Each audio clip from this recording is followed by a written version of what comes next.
ॐ सुदर्शनाय विद्महे महाज्वालाय धीमहि तन्नश्चक्रः प्रचोदयात्। सभी लोगों को जय श्री राम, जय हनुमान जी महाराज की, जय सुदर्शन महाराज की। आज हम आपको एक सुदर्शन अस्त्र मंत्र का विधि विधान बताने वाले हैं, जो कि बीज सहित है। सुदर्शन अस्त्र मंत्र और सुदर्शन बीज मंत्र के साथ इस मंत्र का विधि विधान आप इस वीडियो में जानने वाले हैं। कहा जाता है कि जब व्यक्ति थक हार जाए, कहीं उपाय न लगे, जगह जगह से परेशान होकर लौट आए, तंत्र मंत्र झाड़ा फूंकी कर करके थक जाए, कोई भी मंत्र प्रभावशील ना हो, ऐसे में हमें अस्त्र मंत्रों का प्रयोग करके देखना चाहिए। क्योंकि सुदर्शन अस्त्र यदि एक बार आपने मंत्र पढ़ा तो मंत्र पढ़ने का मतलब है कि यह मंत्र कार्य करके ही आएगा। जो भी बाधा, जो भी शत्रु, जो भी व्याधि, जो भी संकट इस चक्र अस्त्र के मंत्र के बीच में आएगा, वह जलकर नष्ट हो जाएगी। भगवान सुदर्शन अस्त्र मंत्र के सामने बड़े से बड़ी, हटी से हटी कोई भी बाधा टिक नहीं सकती।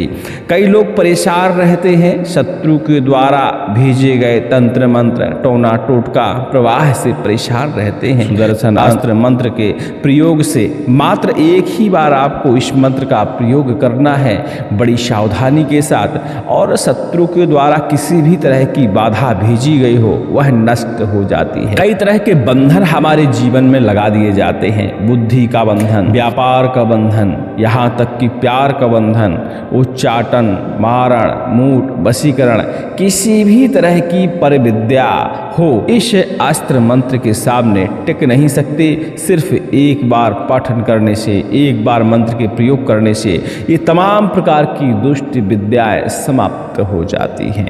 चलिए भगवान सुदर्शन के इस मंत्र को एक बार श्रवण करते हैं और फिर इसका हम आपको विधि विधान बताते हैं। जो विधि विधान हम लोग करते हैं और जो कि आसान है, इस विधि विधान से यदि आप मंत्र का जापन करते हैं, पाठन करते हैं, विधि विधान करते हैं, तो समझ लीजिए कि सुदर्शन अस्त्र मंत्र का आपने थोड़ा सा जाप कर लिया, थोड़ा सा हवन कर लिया, तो और किसी तंत्र मंत्र, टोना टोटका आपको जगाने की, सिद्ध करने की आवश्यकता नहीं पड़ती।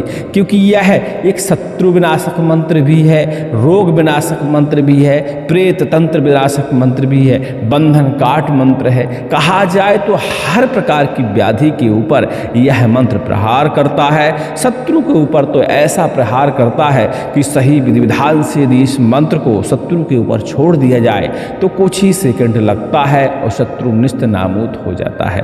लेकिन हम वो विधान नहीं बताने वाले, हम सिर्फ वो विधान आपको बताने वाले हैं जिससे आप स्वयं की बाधा का हरण कर पाएं, परोपकार में भी इस मंत्र का प्रयोग कर पाएं।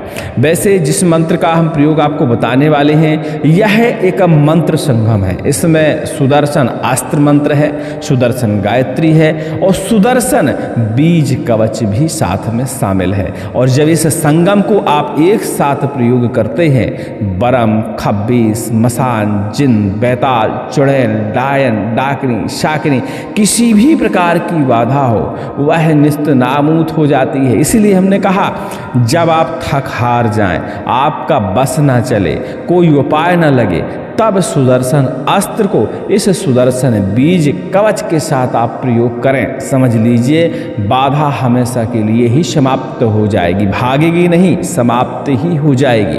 मतलब दोबारा उस बाधा की लौटने की गुंजाइश शून्य मानिए। आप मंत्र को एक बार ध्यान से सुनेंगे।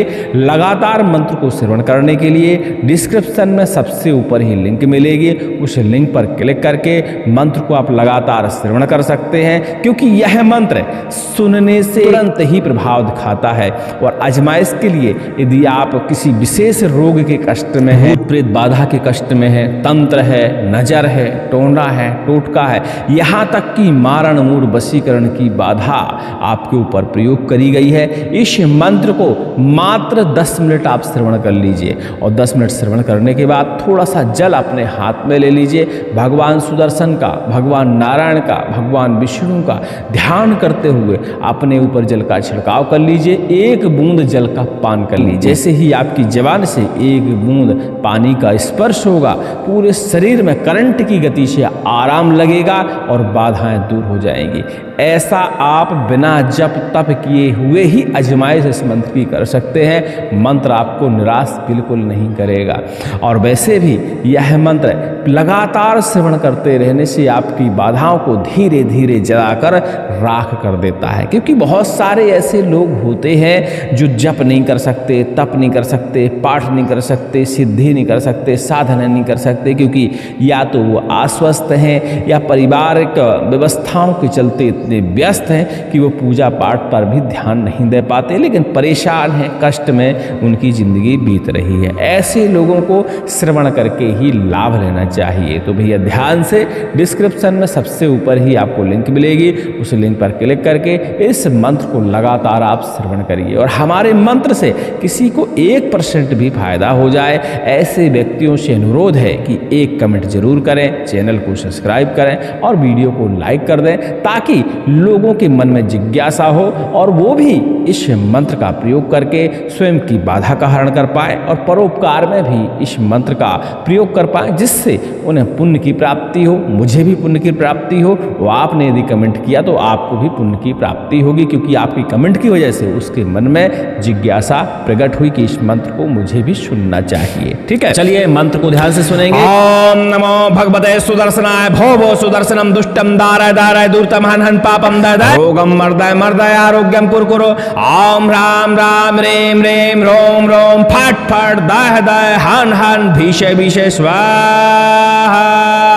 ओम सुदर्शनाय विद्महे महाज्वालाय धीमहि तन्नः चक्रः प्रचोदयात्। ओम श्राम श्रीं श्रूं श्रें श्रों छ्रः भ्रां भ्रीं भ्रूं भ्रें भ्रौं भ्रः ह्रां ह्रीं ह्रूं ह्रैं ह्रौं ह्रः ग्रां ग्रीं ग्रूं घ्रैं ग्रौं घ्रः श्रां श्रीं श्रूं श्रें श्रों स्रः।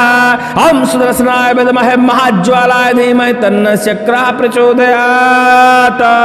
इस तरह का भैया मंत्र है, जो कि 3 से 4 मंत्रों का संगम इसे आप मान सकते हैं। सुदर्शन अस्त्र मंत्र है, इसके अलावा सुदर्शन की गायत्री है और सुदर्शन बीज मंत्र है या बीज कवच मंत्र है। ठीक है, ये बहुत ही शक्तिशाली मंत्र संगम है। इसका बहुत बार परीक्षण किया गया है और तुरंत ही बाधा का हरण होता है इस मंत्र के प्रभाव से।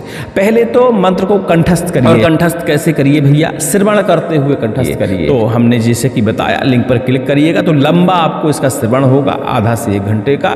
आप पूरा यदि श्रवण कर लेते हैं और साथ साथ में हम स्क्रीन पर मंत्र देंगे, साथ साथ में यदि आप दोहराते हैं तो निश्चित ही मानिए कि मंत्र आपको कंठस्थ आधा घंटे के अंदर ही हो जाएगा। ठीक है, जब मंत्र आपका कंठस्थ हो जाए तो उतने में ही वैसे इस मंत्र की शक्ति का आपको एहसास हो जाएगा, इसकी तीक्ष्णता का एहसास हो जाएगा और आपके शरीर में राहत मिल जाएगी। ठीक है, उतने में ही। लेकिन फिर भी इस मंत्र को कंठस्थ करने के बाद किसी भी एकादशी के दिन, सुदर्शन जयंती के दिन, गुरुवार के दिन, नवरात्रि में, गुप्त नवरात्रि में, होली में, दीपावली में, डिठौनी एकादशी में, बहुत सारे ऐसे मुहूर्त हैं जिन मुहूर्तों में इस मंत्र को आप प्रयोग कर सकते हैं। यदि आपको अच्छे मुहूर्त नहीं मिल रहे तो हफ्ते में गुरुवार पड़ता है, गुरुवार के दिन भी इस मंत्र का आप सिद्धिकरण कर सकते हैं, या एकादशी भी हर महीने आती है, उस दिन भी इस मंत्र का आप सिद्धिकरण कर सकते हैं। कैसे करना चाहिए? भगवान विष्णु का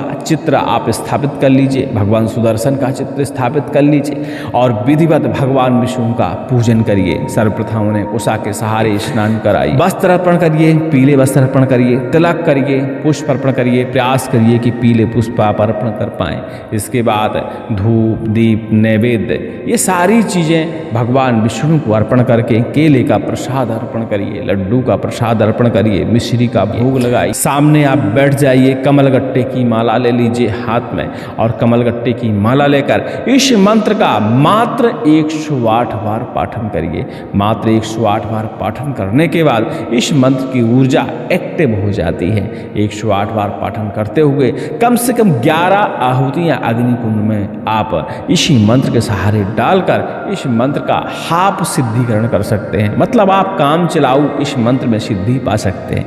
लेकिन इस मंत्र में यदि आप संपूर्ण तीक्ष्ण ऊर्जा चाहते हैं, संपूर्ण 100% इस मंत्र की शक्ति चाहते हैं, तो इस मंत्र की प्रयास करिए कि आप 11 माला जप कर पाएँ। और 11 माला जप करने के बाद एक माला इस मंत्र की आप आहुति डालें शुद्ध घी के साथ, हवन सामग्री के साथ, हल्दी मिलाकर अग्नि कुंड में। इसके बाद यह मंत्र 100% ऊर्जा के साथ एक्टिव हो जाता है। जब भी आपको ज़रूरत पड़ती है, इसमें आपको टोने टोटके ऐसे कुछ करने की आवश्यकता नहीं है। जब भी आपको ज़रूरत पड़ती है कि इस मंत्र की आपको ज़रूरत है, उपाय अब नहीं चल रहा, भय बहुत ज़्यादा हो गया है, बाधाएं बहुत ज़्यादा हो गई हैं, एक बार मात्र मंत्र का पाठन करिए, अपनी अंजलि में जल भरिए और उस जल से आप छींटे लगा दीजिए। तुरंत ही बाधाएं जलकर भस्म हो जाती हैं, राख हो जाती हैं। यहाँ तक कि देखा गया है कि किसी को विषैले दंश यदि हो जाते हैं तो उन विषैले दंशों में भी आप एक अंजुल जल लेकर इस मंत्र का पाठन करते हुए यदि जल का स्पर्श उस दंश वाले स्थान पर करा देते हैं तो दंश समाप्त हो जाते हैं। जैसे कि वृश्चिक दंश बहुत तीक्ष्ण दंश माना जाता है, उस दंश में भी आपको तुरंत ही राहत मिल जाती है। भूत प्रेत बाधा, नकारात्मक ऊर्जा, जिन्न खबीस की बाधा, मशान की बाधा, शत्रु के द्वारा किसी भी तरह की बाधा भेजी गई हो और वो हटाए न हट रही हो, तो इस मंत्र का 11 बार पाठन करते हुए, जल अभिमंत्रित करते हुए आप जल पिला सकते हैं। इस मंत्र का 11 बार पाठन करते हुए और थोड़ी सी अग्नि में विष्णु भगवान के नाम की आहुति डालते हुए उस भस्मी से एक कवच का निर्माण करके गले में धारण करवा सकते हैं। दुनिया में ऐसी कोई शक्तिशाली बाधा नहीं जो इस कवच को तोड़कर आपको स्पर्श कर पाए। देखिए, झाड़ने फूकने के आप अपने तरीके इस्तेमाल कर सकते हैं, कोई दिक्कत नहीं, लेकिन जितने तरीके हम बता रहे हैं इतने बहुत होते हैं। इतना आपने कर लिया तो बाधा समाप्त हो जाएगी, क्योंकि इस मंत्र से उतारा फुतारा करने की आवश्यकता नहीं पड़ती है।